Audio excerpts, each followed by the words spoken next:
Good morning po sa ating lahat mga kabayan.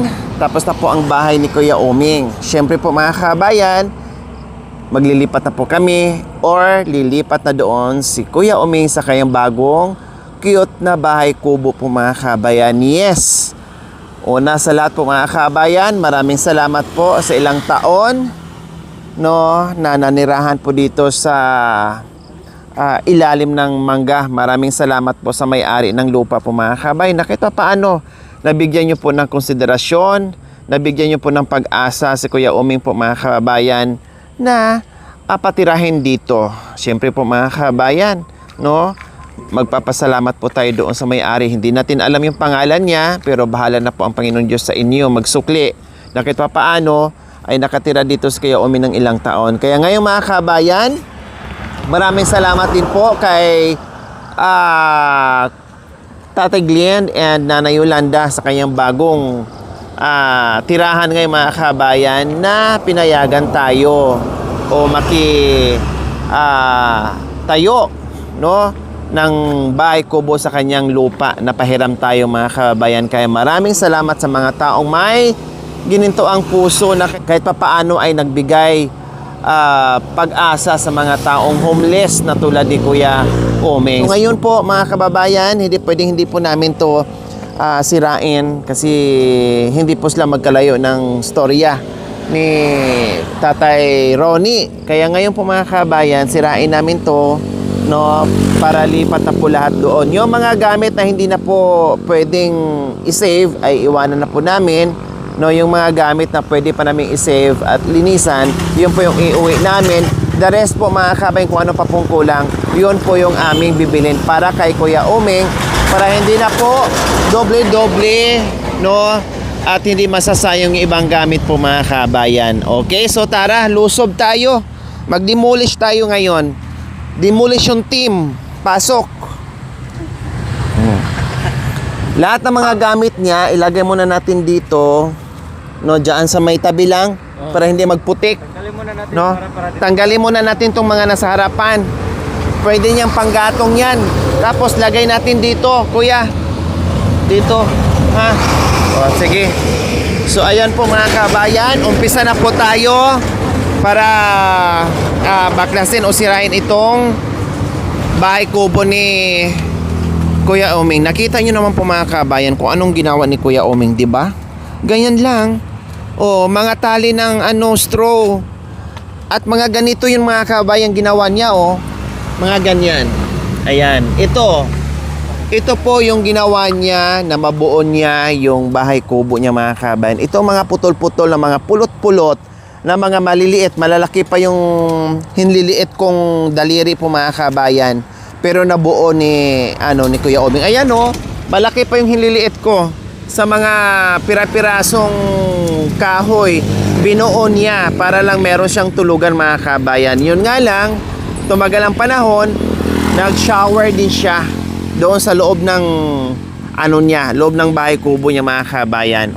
Biro niyo mga kabayan ha, pulot-pulot yung pangparingas po mga kabayan. Dito siya nakasurvive ng ilang taon po manirahan dito sa ilalim ng puno ng mangga. Sa silong ng mangga po mga kabayan. Ngayon, hudyat na para alisin at tanggalin para titira na sa bagong bahay kubo. Kuya Oming, hali nga po kayo. Kuya Oming, sirain na po natin ha. Diba sabi ko po sa inyo noon ay sisirain na po natin para lipat na kayo doon sa bago ha? Okay? Masaya? Masaya? Sa tangkad nyo, halos kasing tangkad tayo, tapos dyan ka titira, wala na. Kukuba ka lalo. Pagpasok mo, kailangan mo yumuko ng husto para makapasok ka. Pagdating mo sa loob, yuko pa din. Forever na kayo ko dyan sa loob ng bahay kubo ni Kuya Oming. Ha, Kuya Oming ha? Sirain na natin and then lipat tayo sa bagong kubo nyo ha? Okay, so anong ginagawa nyo? Bakit umuusok? Mainit at tubig. Sige, magkakape kayo? Sige, kape muna kayo. Kami bahala dito. Tapos tulungan mo kami dito ha. Magsira tulong para mabilis tayo. Ayan po mga kabayan, napakabilis sirain, tanggalin. Kasi nga marurupok. No, marurupok yung ano. Kaya mabilis siyang tanggalin. Oh, bakit? Oh, bakit may tuwi? Pinalo. Kuya Oming, halip po muna kayo. Kuya. Patay umig. Pang-almusal. Ulam at saka ano? Kanin. Ha? Oh. Kanin, ulam, din tamang-tama. Magkape kayo, almusal na kayo, ha? Kain ka na. Oh, sige. Magagamit naman niya 'tong mga kabayan. Magagamit niya pang paringas, no? Unti-untiin na lang niya dito kunin o hakutin yung mga kahoy na pwede niyang gawing panggatong para kahit papaano mga kababayan ay magamit niya, hindi masayang.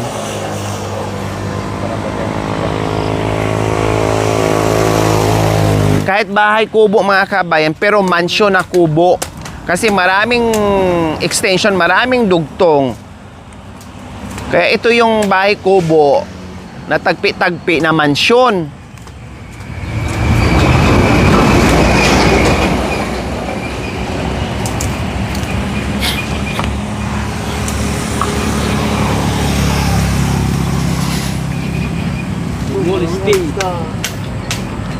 Ah. Ha? Ay, oya, tirador. Ang ganda, no? Pambuntok yate yung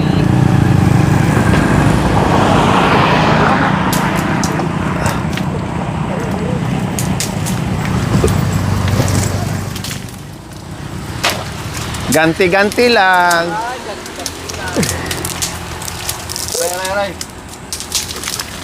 Maglaylik kayo ating tabit po. kababayan, magsirap kami sa bahay ni Tatay Omeng kasi lilipat na pa doon Galing sa bagong bahay. bonus team. Ay, binunus team yan. Wala kayo dito. Akala natin madaling sirain kasi ganyan-ganyan lang, no? Mahirap pala kasi dugtong-dugtong eh. Ang daming tali-tali pala. Mga tatero nila din eh. Ha? Tatero dito kaya para mabilis naman dito sa ganyan eh. Oh, mabilis yung katateroni kasi walang masyadong tali. Dito ang ano eh, kahit tinalian ng straw, matagal na mga kabayan, pero matibay, kapit na kapit pa din. Makapal ko. Makapal pang tampal. Pang tampal. Ay, tampal naman naalala.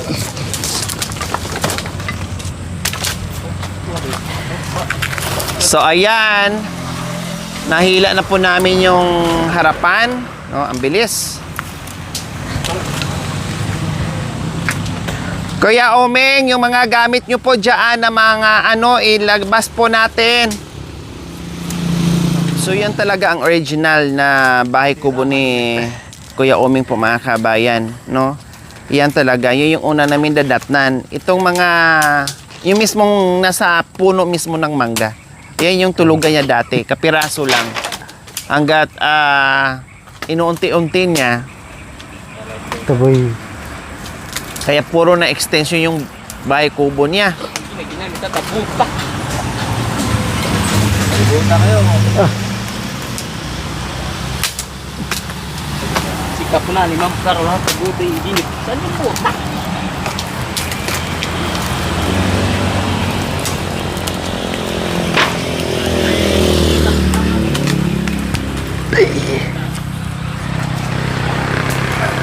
Yan lang po yan. Kuya Omeng, yung mga ano nyo po na basa na, wag nyo nang dalhin ha, yung mga nasira na ha. Sira na. Oo. Yung ibang gamit, ganun din. Ano yan? Nagulay ka? Wow, anong klaseng gulay? Takway? Ano po ng laing. Laing. Oh, wow. Ang aga ni Kuya Omeng nagluto ng laing po mga kabayan. Ayun, oh. Oh. Tapos, kanin po yan? Nagsaing na po kayo? Ah, meron na. Okay, wow. Very healthy at yummy yung ulam ni Kuya Oming. Laing. Very good ka talaga, Kuya Oming. Oo. Damit yun. Sige lang. Tanggalin lang yan muna. Hindi naman na ano, yung mga... Kuya Oming, yung ibang mga gamit nyo po, linisin natin doon sa ano ha. Linisin nyo unti-unti ha. Sabunan nyo, linisin nyo para bago natin iakyat doon sa bagong bahay nyo, ay malinis na. Ne? Malinis na.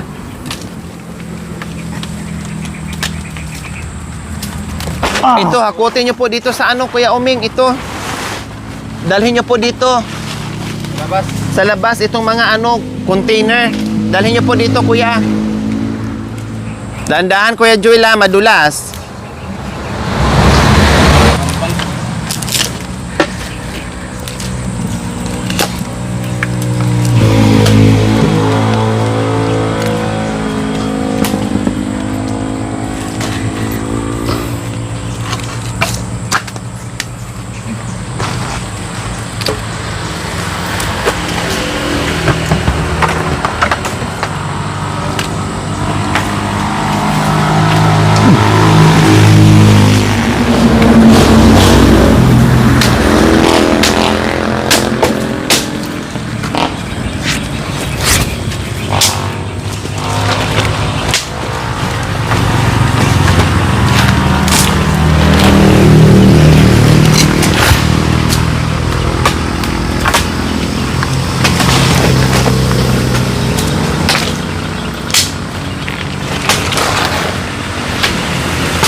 Kuya Oming, yung lamisa, ano nyo po, dalhin nyo na dito, Kuya.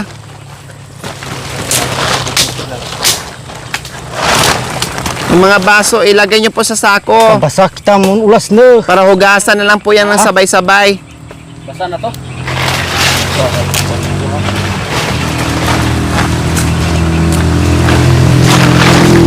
Tapong.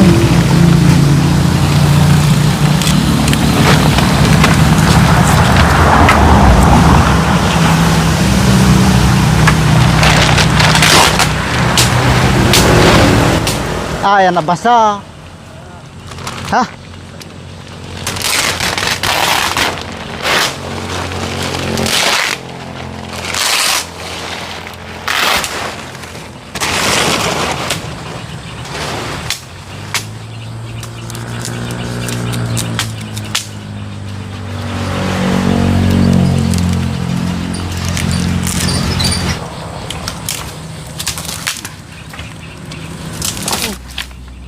Ganyan nyo, ganyan palagi ha.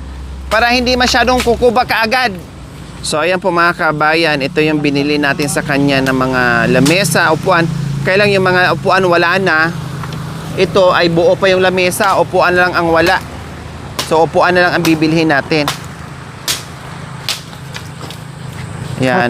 O diba buo pa yung lamesa. Meron na siya. Linisan na lang natin doon mga kabayan kasi mayroong tubig doon. Tay.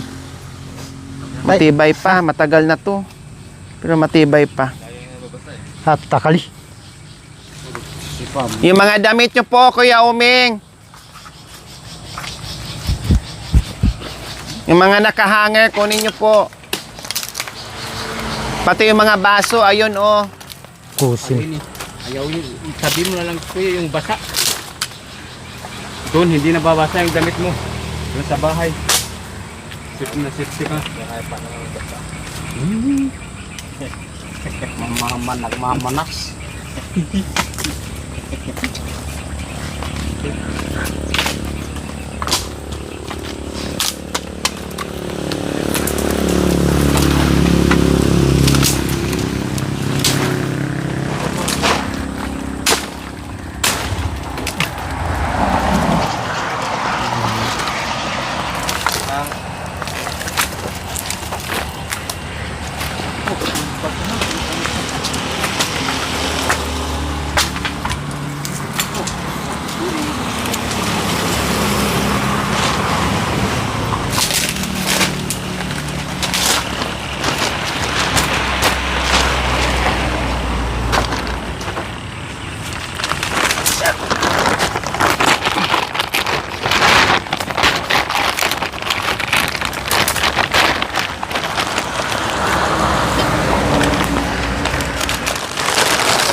Lagam siya chicken. Ano ba? Ano? Kalot?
Kanay sa binuklat.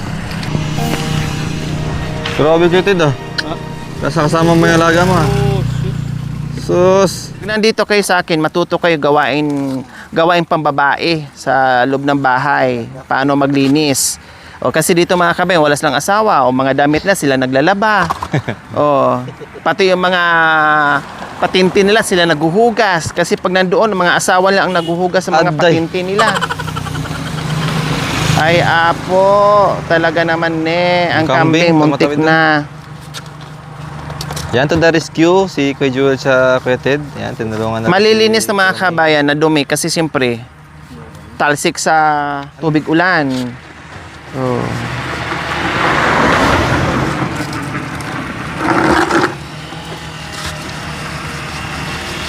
Para pag-uwi sa mga bahay nila, sabi ng mga asawa, oh, gagaling niya na maglaba. Yun nga, tatay doon na nagpalaga na saging. Oh. Oh. Ano sabi? Pagdating namin po doon, kumakain pa sila. Oh. Ginawa na namin yung Trabahong pang ano? Oh, Trabaho nila. Sabi ko sa inyo. Nandiyan ako si ate, pinapalaga itong saging mo. Oh, tapos kayo na naglaga. Talaga nakakubaw yan. Utos nyo, gawa nyo. Walang magawa. O ganyan. Kung sino yung pwedeng Available. gumawa. nagnan na kumakain. Nagmamadali po tayo. Parang madong natakot isita dyan oh.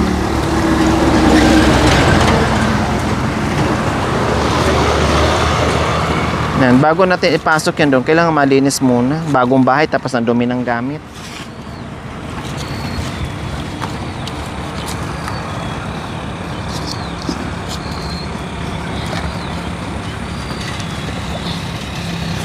O, di ba? Natapos ka agad.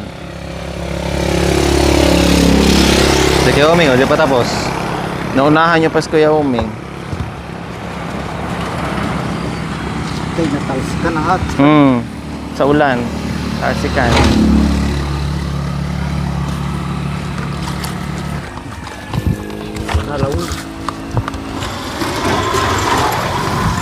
Kailangan, hindi lang kay karpentero. Tagahugas. Pa lahat gawin natin. Kasi pag napunta tayo sa Mindanao, Aday. kaya na natin makipagsagupaan doon. Kasi alam na natin lahat ng bagay. Tagalaba. Kahit isang karpartero. Hindi lang yung taga-bumba. Taga-bumba. Ako lang na. Doon lang. Nalaw. Hindi naman. Ito, kuya. Tapos mamaya maglagay ng tubig dito. Ito, hugasan din tong balde kasi marumi din.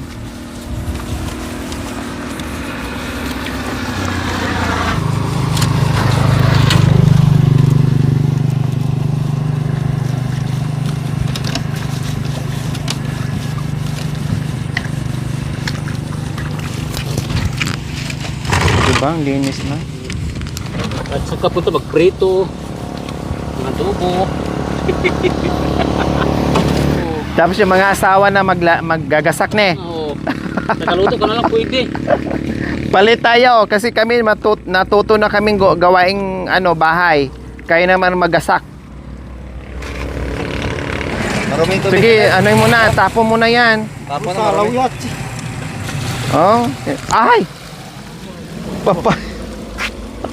Aray, sabon. Papaya. Buro Pati yung papaya loob, pala. kuya. Sabunan mo na yung loob. Papaya. Ilagay mo dyan, oh, tubig. Yan. Banlawan mo muna yan, kuya. Ay, sabunan mo muna yan. Hindi lang ito mga karpentero, all around na rin.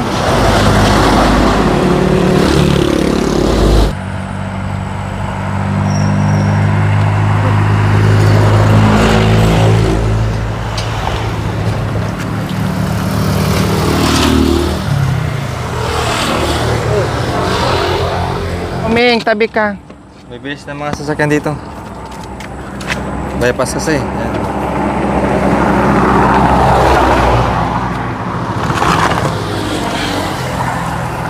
Oh, sandali lang. Mamaya. Oh, sige. Sige. Sige. So mga ka-MJ, nalinisan na po ni Kuya Uming yung lamesa.